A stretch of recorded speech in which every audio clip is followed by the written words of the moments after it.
Everybody here. So it is 10 o'clock. I will go ahead and call the meeting to order. The chair notes, there is a quorum present. We do not have a flag in the room, so we will move on beyond that and do it next time. 2.0 is additions and revisions to the agenda. Commissioners, late yesterday afternoon, we got the last contract in for public health at like 1:30. So under consent agenda 5.5, I'd like to add consider approval of intergovernmental agreement number 176445 with Oregon Health Authority for Environmental Health Services. And then the other thing I wanted to say as well is currently we have old business and unfinished business. There was a revised one that Delaney sent out. The discuss lead for America Connection Corps Fellowship Sponsorship. I'm going to actually move up to unfinished business, so we're a little bit neater on the agenda. And any other additions or revisions? I'd like to have a brief discussion about the CREPS grant and request from the court. Okay. And also on that item you added to the consent agenda, I do have a question or two. Okay. You want to leave it in the consent agenda? It's up to you.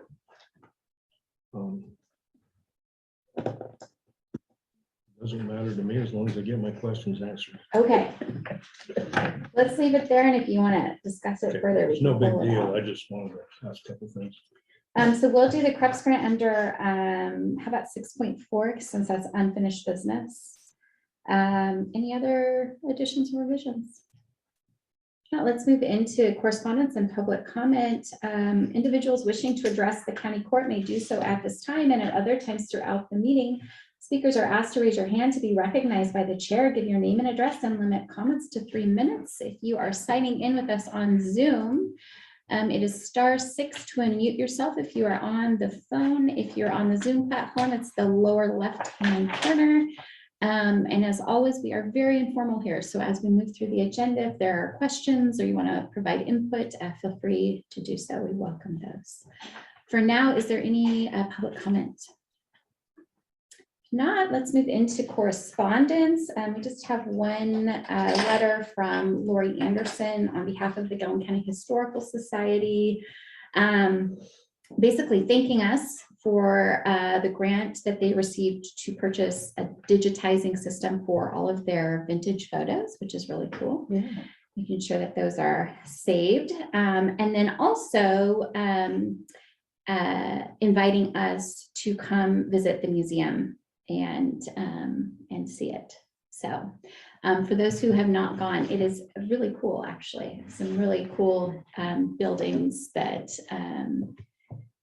are all set up, and they do that piece very well. So if you have not visited our museum in Condon, you need to go see it. And county court members, if you guys are interested in going as a group or individually, let me know. We can set something up. Okay, that's it under correspondence. Where are we? We're going to pause for just, I assume, did we notice this? I did notice it, but it was at 10 o'clock. At 10 o'clock, so we're good. Okay, we'll move right into 4.0.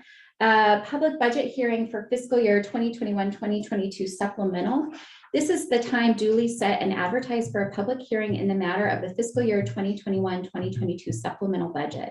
This hearing is for the purpose of receiving public comment and responding to questions regarding resolution number R 2022-12, adopting a supplemental budget and making appropriations for the fiscal year 2021-2022. This is a legislative hearing. All those in attendance that wish to testify are asked to sign the attendance sheet. The hearing is now open. For those who are commenting or wish to comment over Zoom, we just ask that you state your full name and your address so that we can capture that in the record. And I will turn it over to Nathan to walk us through what we're looking at. So what we're looking at, I assume you have a resolution for you. Basically inflation, right? Everybody's favorite word right now. So that's the deal with the maintenance repairs just being slightly over budget. So we're just fixing that in the budget because we're not allowed to expend more than it's been appropriated. So that's line item number one.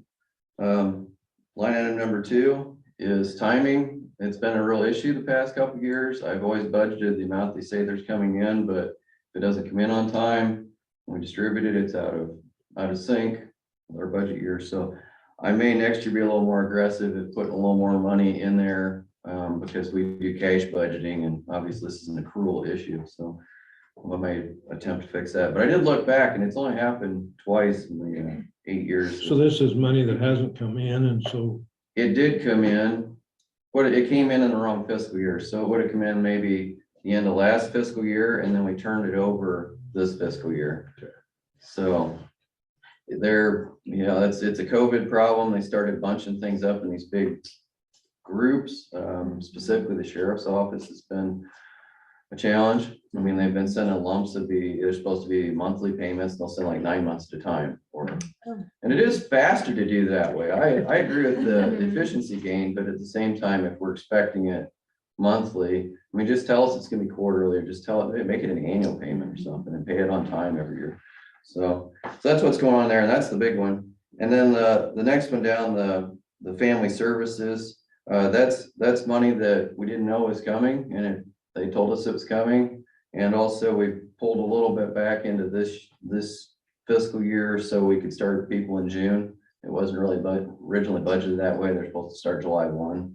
So that's that one. I mean, they're all pretty straightforward. Other than that, I mean, the other 1,300 line items in the budget look like they're in pretty good shape. Good job, guys. So I think overall the budget's in pretty good condition, but every year we have, just a few that slip past. And this year, that's about an average number. We did have 0 one year. That was a good year, but it normally doesn't happen. That's all I got. We do our best. It's always a best guess. Yeah, it is. And what this doesn't reflect is what that tells you is the rest of everything was budgeted was under. Yeah. So this is just the items that were over budget. So 3 out of the whole things. And for context, for public who are looking at it saying, oh, those look like big numbers, we're talking about a budget that is in $70+ million. Sure. So, Yes. 3 relatively small amounts is it's pretty good in comparison. All right, that's all I've got. Unless you have any questions. Questions for Nathan? I do not have any questions for Nathan. Any public questions, public testimony? Anybody have questions about these 3 items, or? I'll just look for a minute. I do not see it. So I will go ahead and close the hearing. The hearing is hereby closed, and then we'll just move into 4.1, which is consider approval of resolution number R 2022-12, adopting a supplemental budget and making appropriations for fiscal year 2021-2022. I move to approve resolution R 2022-12, adopting a supplemental budget and making appropriations for fiscal year 2021 through 2022 as presented. Second. It's been moved and seconded that we approve resolution number R 2022-12, adopting a supplemental budget and making appropriations for fiscal year 2021-2022 as presented. Is there further discussion? All those in favor? Aye. Aye. Aye. Any opposed? Motion carries. 5.0 is the consent agenda. Pat, you had questions? The only thing I was wondering, what are we calling the new local health authority? Is one thing. I think we're just calling it Gilliam County Public Health. That's what was put in the budget. Mhm. The title. And that'll be the IRS title and all that. And then I know we talked earlier about, because now that I have been on the health district board, that's all going to be handled through the court, any like procedures or policies, and So, there's not a separate board. We're not gonna have a separate board over local health. no. So what will happen, and you'll see, you'll start to see, like, there's a policy today that OHA requires of us. So basically OHA has like a list of, and this is not an exaggeration, 30+ policies and procedures that are required to set up one of these. And so what we ask them to do is go through and tell us, what does the county need versus what does South Gilliam Health District need as the actual provider of services. And so the things that are governance will all come through us. So Just those, the court will be the board. court will be the decider. For things that are internal, for instance, how to handle medical records, what the process is for, I'm trying to think of some of the program element policies that are going to be really what the practitioners at the clinic have to do when they encounter, say, there's one for tuberculosis. If somebody is suspected of tuberculosis, what's the process or protocol that internally the providers need to do to make sure that it's not spreading and all that kind of stuff. So those will be things that the South Gilliam Health District Board would approve as the, so there's a sort of a combination. If it's something that's directly related to the service that's being provided, then the South Gilliam Health District Board is actually approving those policies because it's their building and their personnel. But the expectation is that Holly and Daleen are coming and seeing us because our responsibility is to make sure that they have those policies in place and that they're in compliance with OHA. So we will have an opportunity to look at those policies and make sure that these are meeting what we expect, because we are the ones that are responsible ultimately for the program's fidelity to OHA. So as an example of a policy that was approved yesterday was about employee reporting arrests, blah, blah, blah. Was that something the court would approve? It was a Gilliam County Health District employee, South Gilliam County Health District employee, because that would be critical for us. You understand what I'm saying? Yeah, it depends on the policy. I don't know the one specifically that you're referencing. If it is directly related to their work doing the public health work, so like making sure we're in compliance with OHA, we have an oversight function of that. And the expectation is that Daleen and or Holly are here to answer our questions on a regular basis. I think we'll probably, depending on what you guys prefer, that could be quarterly, that could be monthly when we first start, up to you on how often you want to see them. I think they're open to whatever that looks like. But OHA made clear to us that when they do their triennial review, their expectation is that we have on our end put in place policies and procedures to ensure that they are meeting their requirements for OHA. And that review we're responsible for anyway. Anything that's on that review ultimately is under our responsibility. Exactly. So we would be looking at all of their policies, and also the OHA made clear they don't want to just look us looking at their policies. They want us to actually be pulling samples and making sure that they are following their travel procedures, that they're doing their financials appropriately, that they're all of the controls that they would expect from us if they were auditing us directly, they want us to do to our subcontractor. Okay. So we would have the authority to ask for anything. And if we feel like it is not meeting with OHA standards, we have the ability in the contract to require them as the subcontractor to change policy to meet that obligation. Okay. Any other questions? No. All right. I move to approve the consent agenda. Second. It's been moved and seconded that we approve the consent agenda, which consists of consider approval of June 1st, 2022 regular meeting minutes, consider approval of 2021-2022 intergovernmental agreement number 169508 for the financing of public health services with Oregon Health Authority, consider approval of public health services agreement between Gilliam County and South Gilliam County Health District for fiscal year 2022-2023, consider approval of intergovernmental agreement number R015-22 for permitting an inspection of on-site wastewater treatment systems with Oregon Department of Environmental Quality in Umatilla County, and consider approval of intergovernmental agreement number 176445 with Oregon Health Authority for environmental health services. Is there further discussion? All those in favor? Aye. Aye. Aye. Any opposed? Motion carries.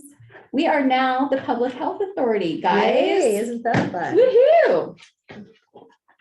Thank goodness. Yeah, All of those that's came in on exciting. time. We got it done in time. Okay, which takes us right into unfinished business, which is 6.1, consider approval of resolution number R 2022-13, adopting a mandatory reporter policy. So this is part of the public health transition. One of the policies OHA requires of us to have in place by state law, medical providers, including public health personnel. So that would include me as the supervisor of public health, which I am anyway as a county judge, but also Holly to be mandatory reporters. And so this just lays out that expectation, it has some definitions of what is considered abuse and neglect and who is sort of the process for reporting. I want to note as well that right now this only includes public health. We will probably be bringing this policy back because the legislature recently made some changes so that all elected officials are mandatory reporters. However, I wanted to make sure we needed to have this in place, and I didn't have time to do this and run the policy by the elected officials. So I thought we would get this in place, and then we have it on our notes to circle back with the elected officials and work on a more broader policy that includes every Gilliam County employee who currently is required to be a mandatory reporter. But for now, we needed to meet this requirement for OHA before July 1. So, and I should note too, the draft came to us from Clerk County Public Health. So we just modified what they had. So questions about it? I do not. I do not either. I move to approve resolution number R 2022-13 as presented. Second. It's been moved and seconded that we approve resolution number R 2022-13 as presented. Is there further discussion? All those in favor? Aye. Aye. Aye. Any opposed? Motion carries. Okay, so that you guys know too, while we're on public health, before we move on, next things that you can expect, we are going to need to adopt a fee ordinance for the environmental health inspection. It will mirror Umatilla County's fee schedule, but our legal counsel right now is digging into what that process needs to look like, if that's via ordinance or resolution. So I'm hoping to have that in early July. So that's an inspection fee for restaurants, hotels, Exactly. schools. Yeah, we need to provide that ordinance. And then there will also be an ordinance for compliance. So if somebody violates environmental health law, we need to basically say what all the rules are and provide jurisdiction for Umatilla County to allow them to hold people accountable. So that is coming as well. DEQ requires that of us. So we are waiting on a draft from legal counsel on those two issues. And then once those are done, environmental health will be wrapped up. We have been in discussions with Umatilla County about what this transition will look like on the environmental health. You said DEQ, so what is it that they're? On-site septic for DEQ. The rest of it's really around OHA, right? Yeah. Yeah. So the plan for Umatilla County is that they are going to need to reissue licenses for everybody when this transition happens on July 1st. So we will be sending out a letter with their new license. The fees have already been taken care of. If you paid your fee at the beginning of the calendar year, that will transfer over from North Central Public Health to Umatilla County. And so folks who are currently customers will be getting their new license and a letter basically saying that this transition has taken place and here's the new contact for environmental health. So we are working on that, but Umatilla County is dialed in with what they need to do for that. And they've been meeting with Michelle and us to just get a lay of the land for how our planning system works, our building codes, you know, for especially like septic systems and things like that, so that they can coordinate. The other things we're doing is we're still dialing in the policies a little bit. There's OHA is not, they tell us one thing and then we say, but is that really what we need? And then they say, well, let us get back to you. And so there are a couple of policies like the HIPAA policy, for instance, that they originally told us we needed to have, which was very extensive on how you handle all of those. And apparently another county questioned that, and now OHA is backpedaling and saying like, well, don't pass it yet. We'll let you know whether you need one down the road. So that's happened with a couple of policies. They have like a document retention policy that when I looked at it is all about medical records that should never be on county property. So I'm going back to them to ask, do we actually need that? Or do we just need to hold South Gilliam County Health District accountable for how they're storing medical records? So I'm expecting like we will have some policies. We do have to have like some civil rights policies, which we have in our employee handbook, but we probably need to have a separate policy just referencing where to find those for your average Joe citizen.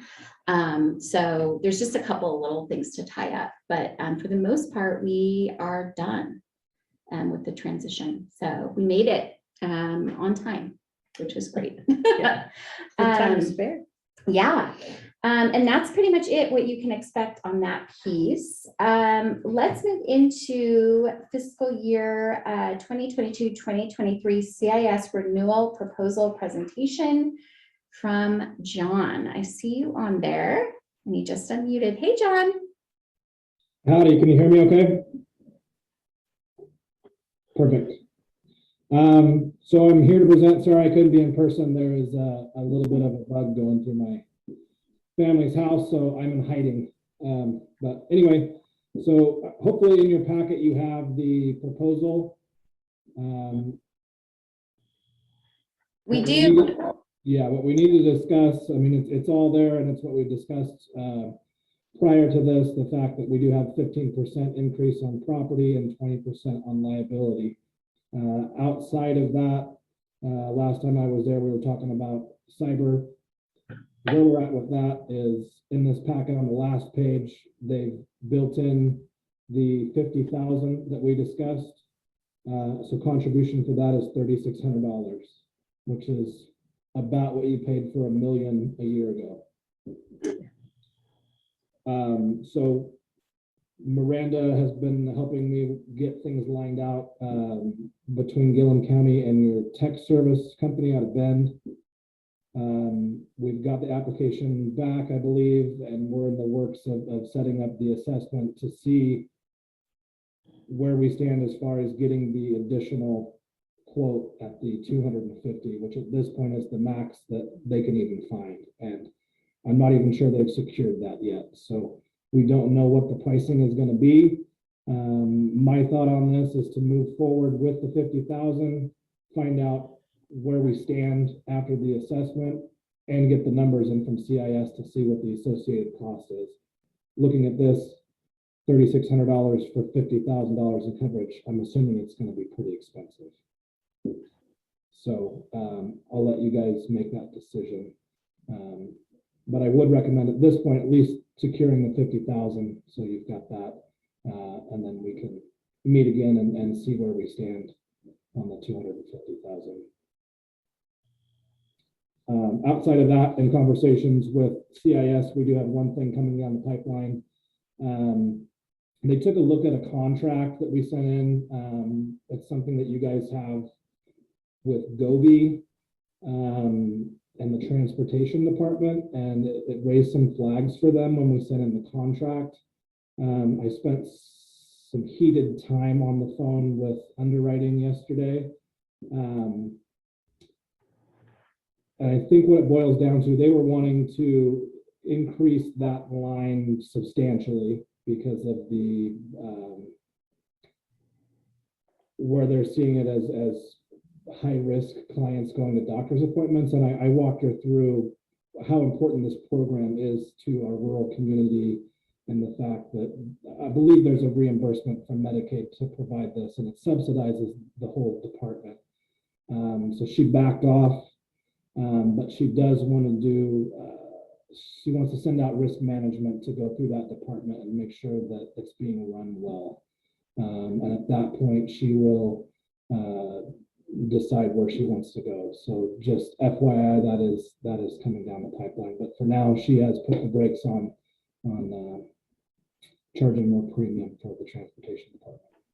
Okay, and that is just based on the Gobi contract, correct? Correct. Okay. They see, even though it says non-emergency, medical, they see that's a red flag for them in underwriting for whatever reason, but she was hot to charge premium for that, but I did have a heated conversation with her. She came around to my way of thinking towards the end. Yeah, thank you for that. I mean, it's based, so for folks who don't know, this program is for our Oregon Health Plan members who need a ride basically to their doctor's appointments. So we want to make sure that that program remains in place for obvious reasons. Questions for John, guys, on insurance? Don't have any questions. I don't have any either. These are already budgeted, so I don't think I need a motion at this point. When the cybersecurity dollars come back, we'll probably need some direction from the court on whether you want to add that or not, but the rest of this is baked into the budget. So unless you have an objection to it or want to talk about additional coverage beyond that, I would say that when we adopted the budget, we basically said that Well, we approved the funds. we would do these. So I don't think we need a separate motion unless you guys wanted to I'm good switch with it. insurers or do something major, which I don't see that happening. So, so this is just an FYI, and then we'll, once we know more on the cybersecurity stuff, we will add that to the agenda and come back and get some direction on, assuming we qualify for the other tier, Yeah. on whether you guys How want to go ahead and expensive it is. purchase it. So, Yeah, Does that one sound- last thing, Liz, in that packet, those documents, we do need your signature on each line. So if you could get that back to us at some point between now and the end of the week would be great, but between now and July 1st. Delaney is saying she has it printed and sitting on her desk waiting for my signature. So not that I was surprised by that at all. So we'll probably get it to you this afternoon. Appreciate that. Thank you. Thanks, John. Thank you. Okay, let's move into 6.3, the new 6.3, which was the 8.1, which is discuss Lead for America, America Connection Corps Fellow Sponsorship Opportunity. So I mentioned this during the last meeting. I think that that Morrow County had connected with this organization called Lead for America, which is an AmeriCorps, similar to Teach for America and those kinds of things, that specifically has a program for fellows who are being trained in broadband deployment in rural areas. Morrow County had a fellow that they were using to organize their effort over there, which is very similar to what we're doing here, where they're mapping and trying to figure out how much it would cost to do fiber to the home and versus wireless. Anyway, so I reached out to Ryan DeGroft at Business Oregon and asked, how do we get a fellow if we wanted one, if we needed that capacity? And so he connected me with this Lead for America organization. She and I had a discussion last week. And so here's the deal. They would place, if we are interested, a fellow for the upcoming year, starting probably in August, as soon as we would have somebody. We would develop a job description for what we want them to work on. I could see this multiple things. One would be to help Eric Orton with this sort of big picture look at how do we get every house and business in the county connected. I think the city of Condon had some projects that they might be interested in, their broadband strategic plan maybe needing updated. They also, the lady I spoke with said in some organization or in some counties, they've used this fellow to do outreach to communities. Apparently there are federal programs right now for folks who cannot afford broadband that you can tap into federal dollars if you know where they are. And so there's some fellows in the country are working on that. And so when I walked into the discussion, I thought, okay, where would we find the $40,000 to pay for this? And so I asked her that, and she said, there's no cost. Oh. Tillamook Creamery has sponsored 2 fellows in the state, one for Tillamook County and one for Morrow County. Morrow County went ahead and hired their fellow, which means that there is a free fellowship that Tillamook Creamery has already paid for.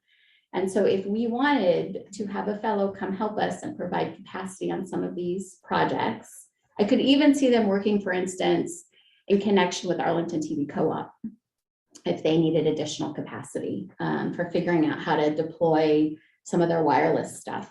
That basically we would need to provide a laptop, a workspace, and if we were willing to cover their costs for travel within the county, which I thought I could just put them, you know, honestly, in a fleet vehicle, and that would probably work just fine. Sure. That is the only thing that we would need to do.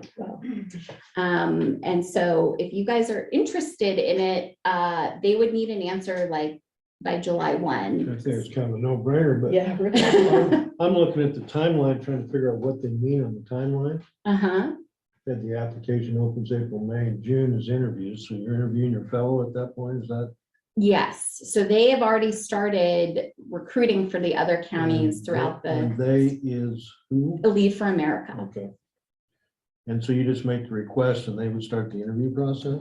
So they will, so the next step, if we say yes today, the next step will be working with them to come up with what specifically, what projects specifically do we want this fellow working on? So if you guys, what I'm assuming is that we would be open to, in addition to our initiative that we're working on, the countywide rural kind of look, that we would also be interested in making this fellow available to both the city of Condon and possibly Arlington TV Co-op if I would they think that felt would a be need. helpful to Arlington, Yeah. there's no more staffing than they got, and Yeah, looking at some ability to deploy in more areas. yeah. So we would develop a job description. They then would start recruiting. And so once we have that job description, they'll go looking for somebody. And then they do the training. They bring them back to DC to meet with policymakers back there to understand like where these funding systems work. They have several trainings, all of which are covered by Lead for America. Kind of So a no-brainer. Right? Yeah. yeah, so I don't How need a can we pass that motion. We'll come back. There'll be an agreement that comes back to us saying, yes, we're willing to host. And then they will develop a job description between the two of them? Yes. Miranda and These two will work with me and probably Catherine and John Nyes to figure out what exactly we want the fellow to do. And Miranda and I already talked about possibly putting a small workspace in her office for some other stuff we're doing, but the fellow might use that. I'm sure I see Catherine on there. I'm sure she wouldn't mind the fellow working out of City Hall some, so. We actually have an extra office right now. So if they needed, I mean, we've got it rented actually for a little bit of time, but we would love to host the fellow in City Hall because we do have several projects in regards to broadband that we would use them for. Great. Yeah, that's exciting. Okay, so it sounds like consensus of the court is yes, we would Yes. like to Please. host. Okay, so we'll get started. We'll work with the partners on coming up with the position description. And then I think there is an agreement that will need to come back to the court to just say, yes, we're being the sponsor. But yeah, thank you to Tillamook Yeah, really. Creamery for Okay. covering the cost of that. That is amazing. And the other nice thing I like about it too is their fellow is on staff at Morrow County. And so we talked about our fellow maybe being able to work with that fellow now employee over there. Because I think Columbia Basin is going to be a big Oh, yeah. part of this. Mhm. The fellow over there is already working with Andy. So I feel like maybe there's some synergy potentially between the two projects. And if we might even look at tracking them together and going in together for a big grant, a big federal grant, maybe in CBEC's territory. You know, might pack more weight. Yeah. Yeah. right. If Morrow County and Gilliam County are asking Yes. jointly Yes. for the money, there might be a possibility for that. Great. Okay. Let's move on to 6.4, which is the CREPS grant. Pat. Alan has requested a letter of support from entities in the county, and we haven't discussed that yet, but we need to also put a letter of support in for the grant application. Okay. He has some templates he sent out. I'm gonna have to go back and find them, but let me get it to Miranda and have her type Absolutely. a letter and we'll get it to him. Yeah. we'll have to sign it, but, Yeah, that's no problem. okay. Anything else on that piece? No. Okay, He's meeting with Catherine today, I believe, and gonna go through the grade school, look at the building, and he's working on the application. great. Awesome. Okay, next one is 7.1 lease management quarterly update. Leah. So, Aaron Cox is with me today. Aaron is my replacement, so he will eventually be standing here instead of me. So, he's just kind of learning today. This is his first county court meeting. Welcome. So, Columbia Ridge, year-to-date volumes are kind of down. They're down about 2.6 year-to-date. We feel like a lot of this has got to do with the concrete workers strike. The concrete workers went on strike, especially up in the Seattle area, so all the construction projects stopped. And so all the dirt quit moving, and those projects are still out there. They're still going to happen. The strike was over, however, they are threatening to strike again. So we don't know what's gonna go on. That, it's eventually gonna come to us, we just don't know when now. So that's kind of where our regular MSW volumes are good and strong, and nothing has changed there. It's just the dirt work, the construction stuff. I think it's leftover COVID and inflation and everything else. So, Chem Waste is actually up by about 15%. Their volumes have been pretty strong. There have been some good projects coming in, so that's been encouraging. Host fees paid to Gilliam County, May year-to-date, $1,086,000 from Columbia Ridge, and from Chem Waste, 72,000, somewhere in that paid so far. Is that paid through when? You know what that, January through April, there was 30,000 paid from Chem Waste. And through host fees paid for April from Columbia Ridge were 786,000. so that's through the end of April? Yeah. Yep. Injuries, we've had a back strain and a shoulder strain at Columbia Ridge, and we have had no injuries at Chem Waste. We are starting through our 100 days of summer celebration with very focused meetings and presentations and trainings on safety starting. Chem Waste had their dinner yesterday for the 100 Days of Safety Summer Kickoff, and Columbia Ridge is having theirs on Friday. So that's all starting. It brings about a lot of more in-depth discussions on different safety topics throughout that whole thing. We're continuing to hire people. If you know anybody that needs a job, we have I think some. it's once a job.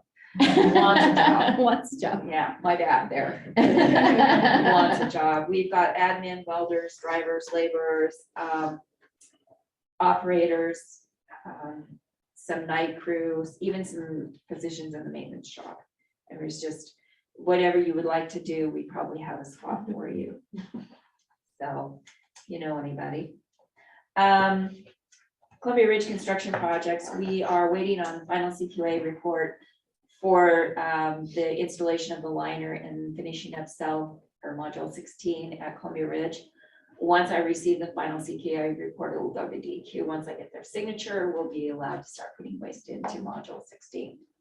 So that will give us an additional 19 acres. Just a moment. Did you have questions? She didn't, her phone did though. Siri really wants to know about this. We have completed the addition of 25 new landfill gas wells.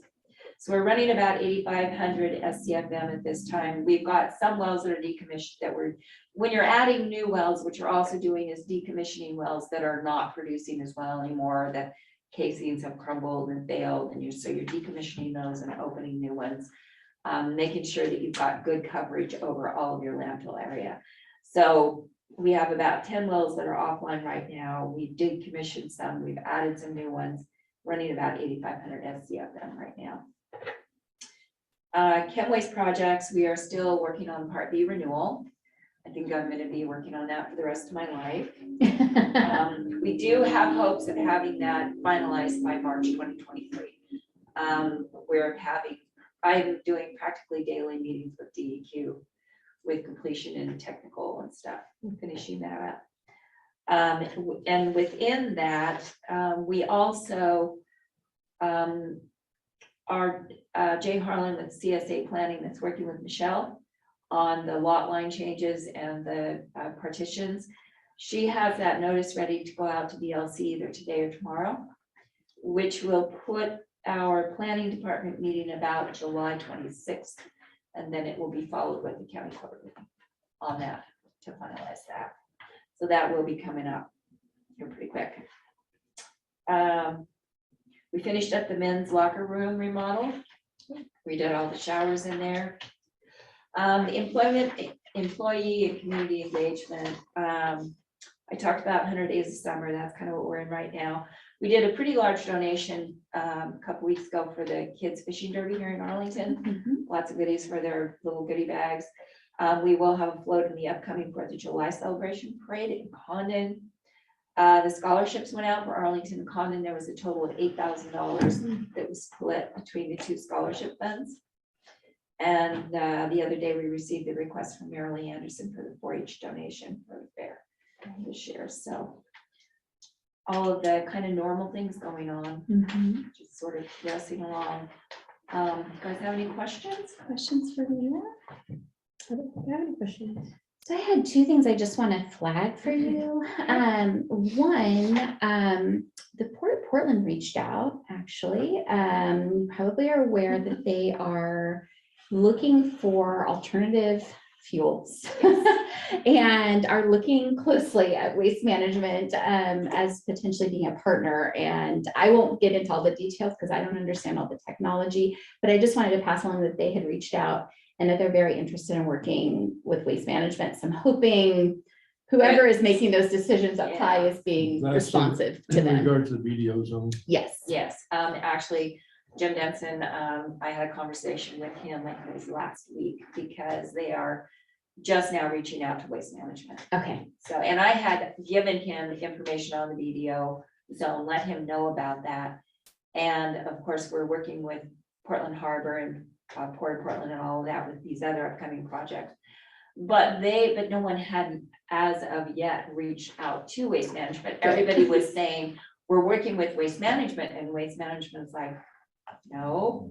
But last week, there was some scuttle going around because Good. he was texting me during a meeting and I was asking Pat questions about trying to get all of this to fit together. So there is movement going on with that, yes. Perfect. So, And then the other thing I just wanted to flag for you that I hope waste management will consider participating in is we are about to start, it's called the rocket process, which I will give an update to the court here in a little bit regarding childcare accessibility. And we're trying to get some new partners around the table to talk about that. I'm assuming it's an issue for some of your workforce that may occasionally run into issues of not being able to find childcare providers for your employees to show up to work. And so we are working right now on setting a schedule for it. It would basically be what amounts to, I think, 2 meetings, like a 4-hour meeting and a 3-hour meeting. But I'm wondering, since you're one of the largest employers, it would be great if we could have maybe you guys at the table just to talk about the ideas that everyone's talking about what they currently have that could be brought to help solve. is there still discussion about consolidating the 2 childcare facilities and doing it under one umbrella, or I mean, is that kind of where we're at? I don't know. I mean, I think there's a lot of leadership changes happening in all 3. And so I think everything's on the table. But basically what we're going to do is we're bringing in sort of an outside consultant. Again, this is free for us, who will walk the stakeholders kind of through a process of identifying like what the needs are, what the assets are, and trying to figure out some deliverables or things that people can do immediately to try to So, No, it is important. Childcare is important to the whole county. yeah. with everything So that's going on. we'll be in touch with that, but I just wanted to flag that for you, Okay. when you get a random email from me saying, hey, do you have somebody you could send to this rocket thing? That's what that It'll is. probably be me. And those are the only two things that I wanted to just Okay. flag for you that have come up in my office that were related, so. Yeah, the whole Port of Portland thing kind of emerged last week. And all of a sudden, there were a lot of discussions going on, and so I think that's gonna continue to be a topic. And childcare. I think, if I remember, Sherry, didn't Waste Management donate the building Yes. that the Arlington Initially. childcare is in Mhm. currently? Initially, yes. Many, Yeah. Years Way ago. back, yeah. many years ago. Yeah. Yes, So I'm sure that Waste Management will want to be a partner in okay, wonderful, that. Okay, just let me know. great. Okay, let's move on to announcements and next. Oh, Ellen came all the way here and I was Yeah, skip over. Never her. mind, it's just approved, Ellen. Let's go into consider approval of proposal for scanning of recorded documents in clerk's office. Ellen, do you want to kick it off? Do you want me to kick it off? Good morning. Okay. I'm here to request funding for recorded documents located in the upstairs vaults in the clerk's office. They're paper and they're books. Some are removable, some are bind. These documents, that's the only document I have. They're not microfiche, they're not on the computer. And a few years ago, when we put our new fire system in, unfortunately, they had to put it in the vaults, which they were not before. It was some kind of code. And that made me nervous. They told me to get covers, put covers in my vault to cover them up. Because when the courthouse burned in 1954, the books were in the vaults and the vaults didn't burn. So, but we do need to put these on our computer for when people call and say, can you look at my 1903, property, instead of going back to the room and looking in the Trying to index find. and trying to bring it out. We need to modernize. We need to put it on our computer and then we need to microfiche it. Yeah. Awesome. The books are 1885 to 1977. My deputy did, like half of those years, she tried for the removable pages, she copied and scanned. We're finding out some of this scanned copies didn't turn out, we can't read them too good, but we're gonna start out slow. So what I would like to request is to bring in a company, and I gave you 3 bids. I would like to bring in Technical Imaging Systems, it's TIS, they're out of Vancouver.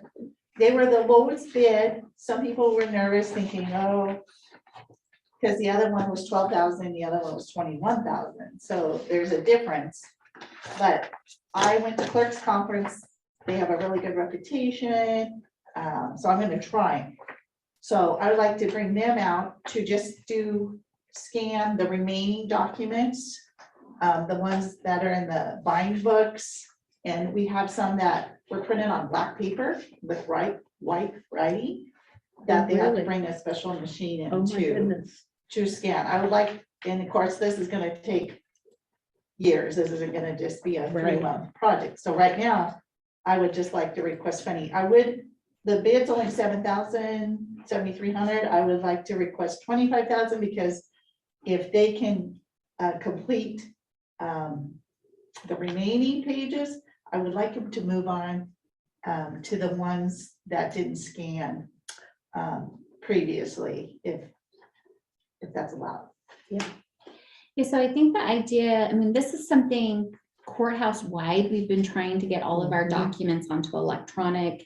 It saves staff an enormous amount of time to be able to search digitally. And also the wear and tear on the documents themselves is significantly less if we can give people electronic versions. Plus, if we ever did have an issue and say our fire system went off, we would lose potentially so many valuable Yeah, documents. that's scary. So, so I think, especially with the clerk's office, the amount of documents that she has, in other offices, we have staff scanning, but with the kind of documents they are and the amount, I think it makes sense to have an outside somebody come in and help Ellen with this. Well, and we cannot scan, we can't scan the pages in the buying books. It's impossible. Yeah. So we have to have a company come out and do those. Yeah, the indexing is wonderful. Like I said, when we do searches, people search, we can just pull it up on the computer versus Yeah, going I back to don't the know, dig indexes and through, looking at everything. Yeah, I think it's something that desperately needs to be done. Like I said, we need to back up. We Yeah. need to back these documents up. So, And our Definitely. question for you, Ellen, once these are scanned in and it's Helion, right, that they would be going into, is there a way, like, would people still need to come into your office to see those? Or Yes. can they Yeah. see it like through our website? we if you had have a public portal? computer that they can pull the records up. Okay, That is something in the future we want to try to put the records online for public use. Liz thought maybe Oregon Records Management. mhm, I only have one county that's doing that. But we're gonna look into that. We want to. There's only a few counties that have public records online. mhm. So again, it's a complicated process. It's not something you just take your records and Right. do it, but that is a future goal. But first step is getting them Yes, electronic. first step, yes, first Yeah. step is They have just to be getting there to them, start that. yeah, in the record, so. But yeah, I would like to start with requesting 25,000. Again, the bid was only 7,300, but I'm hoping they'll get that completed and we can move on to the other And ones, keep, so. keep. Yeah, and rolling. keep going Keep every year. rolling, yeah. Mhm. And I don't know if you want me to request funds every year, or if it'd be better to have a budget line item. Look, we can discuss that. Yeah, I think to me, it depends on, if this ends up being something they can wrap up in a year or two, Right, then maybe we just take it from our discretionary line item and do it. But if it's something that you think, no, this is probably gonna be like yeah, it a is. 4 or probably 5 year gonna be- project, Yes, then maybe for next budget, we just put a line item in your okay, Yeah. budget. But I think for now, I mean, the SIP discretionary will we have plenty of money in there to cover something like this. And in terms of public good, this is one of those things that forever and ever, there'll be electronic versions. So it makes sense to me. Definitely. Questions for Ellen? I don't have any. Do we have a motion then? I will. I move to accept the quote from Technical Imaging Systems and authorize expenditures up to $25,000 to scan and index deed and mortgage books in the county clerk's office. Second, It's been moved and seconded that we accept the quote from Technical Imaging Systems and authorize expenditures up to $25,000 to scan and index deed and mortgage books in the county clerk's office. Is there further discussion? All those in favor? aye. Aye. Any opposed? Motion carries. thank you. You Thank got it, you. Ellen.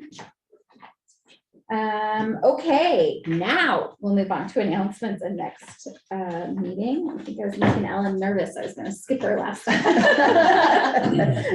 So next court meeting will be July 6th, 2022. That one will be in Condon. Sherry, what do you got going on? Oh, as always, I'm in Northport tomorrow.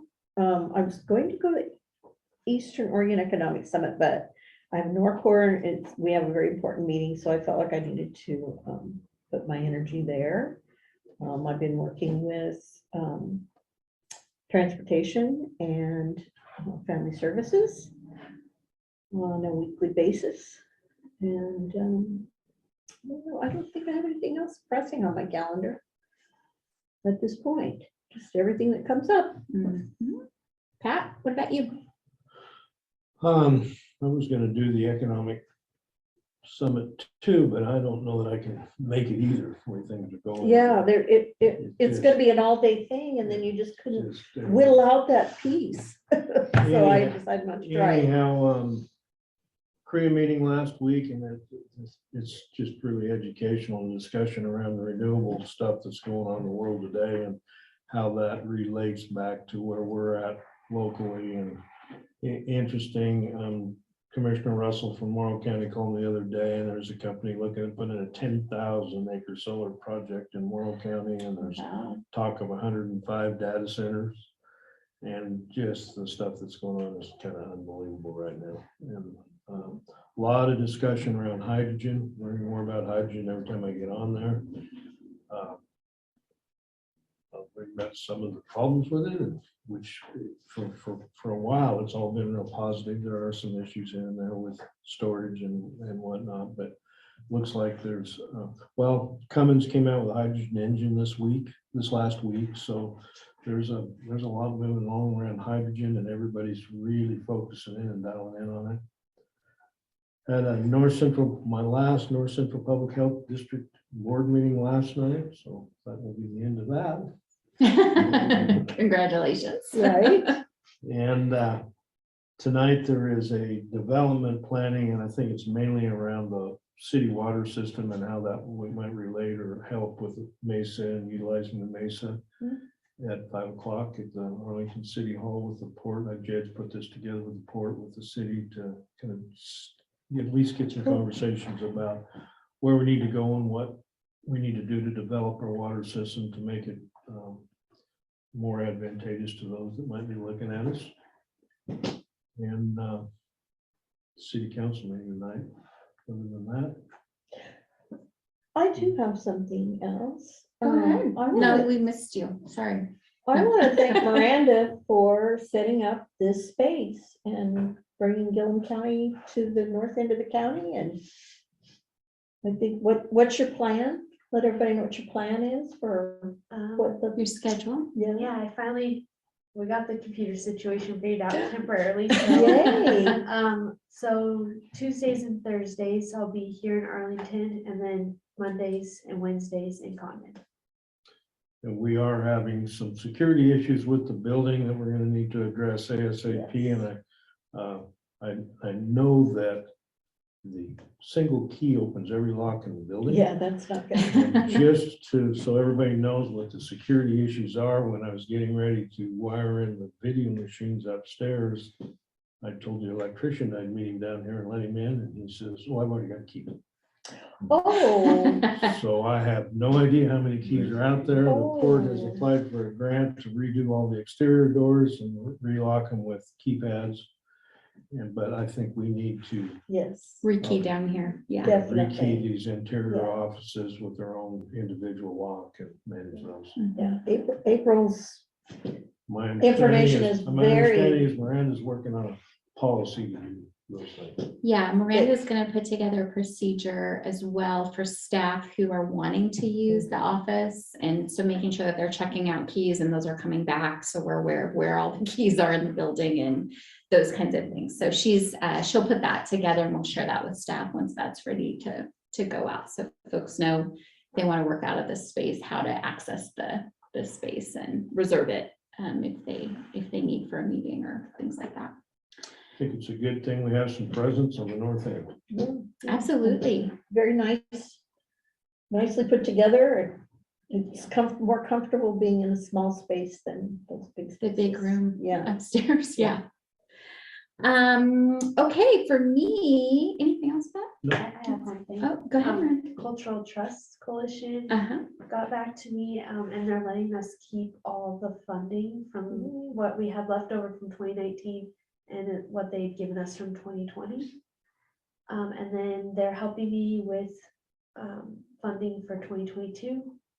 So I think we were a little bit late for submitting that, but they're gonna go ahead and let us do it. Mhm. So we are looking at getting around $11,000 plus what we previously have, which I think might be, 6,000 and about half of that, about 9. yeah.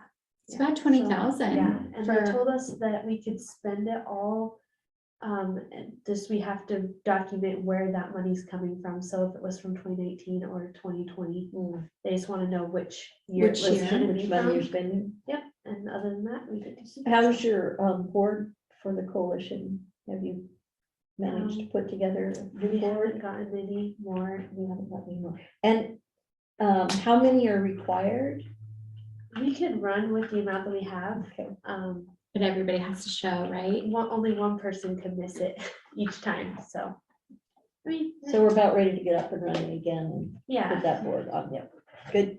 Thank you. But just Doing that. another call to folks in the community who listen to this. This is a nice committee to serve on. You get to provide some much needed grants to our arts and cultural activities in the county. And it's not a heavy lift, a couple meetings a year. So consider raising your hands, send Miranda an email that you're interested and we'll get you appointed ASAP. So. For volunteer opportunities, we still have a vacancy on the library board for the Gilliam County Public Library. So if anyone's interested in that, please and send in a for letter. transportation also. Yeah. Oh, yes. Transportation is looking for a dispatcher and that position is still open. So anybody's interested, go to the website and get an application, or you can call the transportation office. You had any applicants? We have had some, yes. Yeah. Yes. So for me, everybody's budgets are wrapped up, great. So all of our side committees that I'm on, they've all been passed. Frontier Talent, 911 have their budgets in place, which is great. Delaney and I had our first sort of pre-planning meeting for this rocket process on Monday, went really well. We have 2 or 3 more scheduled with them, doing all the sort of prep stuff. And then we're working on getting the schedule confirmed for when the stakeholders will actually be meeting. So those will probably happen. I think we're looking at some August dates for those. We wanted to catch the window between after the new school superintendents are on board, but before the school year starts. And So- fair and all of those other Right, things. yeah. so we're shooting for August. That's going on. The other thing we're probably going to be reaching out to you about is our fiber consultant did reach out to us about getting together a stakeholder meeting on the fiber stuff. So if you guys wanted to do that as like a work session with the court and bring people in, that way the 3 of us can be there and engaged. I think we would be looking at maybe some dates in July for that. Okay. So we might just piggyback that, maybe do an afternoon if you guys are open on one of the court days. Okay. That might be the simplest way to schedule it, but we'll get back to you on a date once we sort of checked in with the consultant and then potential stakeholders and to make sure that works.